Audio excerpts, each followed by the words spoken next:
AH ini baru kita lakukan penangkapan kemarin, ya, karena juga laporannya baru bulan kemarin.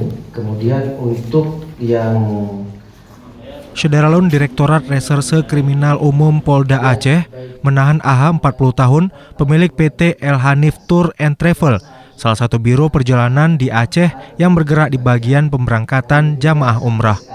AH ditahan polisi karena dianggap melakukan tindak pidana penipuan terhadap 47 calon jamaah umroh yang telah menyetor uang keberangkatan namun tak kunjung diberangkatkan ke Arab Saudi untuk melaksanakan ibadah umroh setelah mendaftar dan menyetor uang pada April 2018 lalu. Kombes Eri Apriyono menjelaskan ada 47 korban dalam kasus penipuan yang dilakukan oleh AH dengan usaha travelnya tersebut. Wadir Krimum Polda Aceh AKBP Wahyu juga menyebutkan meski saat ini AH sudah ditahan dan dilakukan penyidikan lebih lanjut terhadap kasus itu, diprediksi masih ada masyarakat yang akan melapor pada tahun 2021 nanti. Serta ulangi korban ada 47 orang. Ini Faida, Rahmi, Subaini, dan serta 45 orang lainnya. Ini rata-rata korban ini agen travel di daerah Aceh Tengah.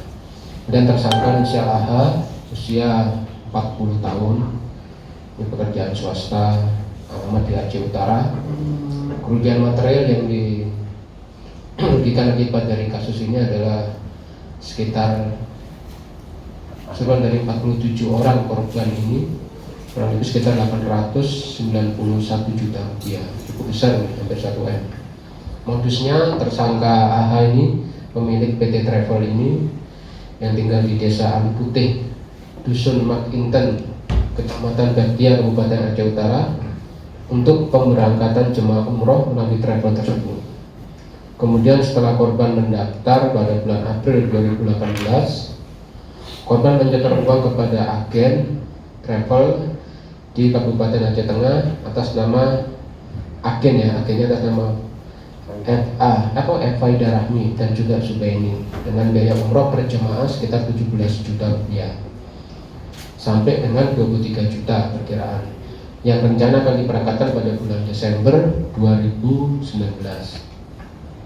Kemudian agen menyetor tersebut kepada bendahara PT El Hanif Tour dan Travel yang bernama Desa Ali Putih, Dusun Makinten, Kabupaten Aceh Utara berjumlah 891 juta rupiah. Namun sampai tahun 2020 tidak ada jemaah yang diberangkatkan oleh travel tersebut.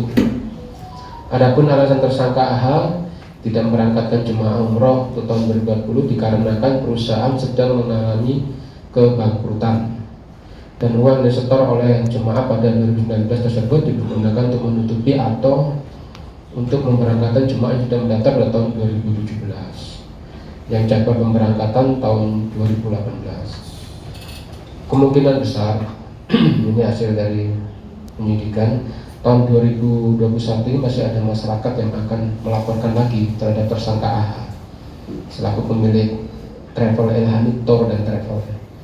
Masih menunggu jatuh tempo jadwal keberangkatan pada bulan Desember 2021. Apabila tidak diberangkatkan maka dilaporkan perkara tersebut akan dilaporkan ke Polda Aceh. Pasal dilanggar adalah 378 dan atau 372 KUHP, ancaman 5 tahun penjara. sudah pernyataan bahwa yang bersangkutan akan mengembalikan, namun demikian pada ya Pak. Oh, sini. Dari Banda Aceh, Subur Dani, Serambi On TV. Sekali minta tolong adalah